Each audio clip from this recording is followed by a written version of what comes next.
ഇന്ന് നമ്മൾ നേരിടുന്നത് ഒരു ഹിന്ദുത്വ ഫാഷിസമാണ്. ഇന്ന് അത് ഏതെങ്കിലും മതവിഭാഗം മാത്രമല്ല, രാജ്യത്തെ മുഴുവൻ ജനങ്ങളെയും ബാധിക്കുന്ന ഒരു പ്രശ്നമാണ് ഹിന്ദുത്വ ഫാഷിസം. നിങ്ങൾ ഹിന്ദുത്വ ഫാഷിസത്തെ എതിർക്കുമ്പോൾ അതിനെ കൗണ്ടർ ചെയ്യാൻ വേണ്ടിയിട്ട് അല്ലെങ്കിൽ അതിനെ ബാലൻസ് ചെയ്യാൻ വേണ്ടിയിട്ട് നിങ്ങൾ ന്യൂനപക്ഷ വർഗീയതയെക്കുറിച്ച് സംസാരിക്കരുത്. കാരണം അത് രണ്ട് എൻറ്റയർലി ഡിഫറൻ്റ് ആയിട്ടുള്ള രണ്ട് പ്രശ്നങ്ങളാണ്. ന്യൂനപക്ഷ സമുദായങ്ങൾക്കിടയിൽ, അത് ക്രൈസ്തവരുടെ ഇടയിലോ സിഖുകാരുടെ ഇടയിലോ മുസ്ലിങ്ങളുടെ ഇടയിലോ വർഗീയതയില്ല എന്നാരും വാദിക്കുന്നില്ല.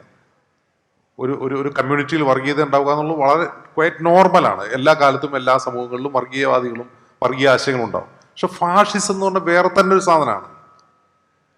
ഈ ആളുകളുടെ ഒരു പ്രശ്നം ഫാഷിസം, വർഗീയത, സമുദായവാദം ഇത് മൂന്നും ഒന്നാണ് എന്ന് തെറ്റിദ്ധരിക്കുകയാണ്.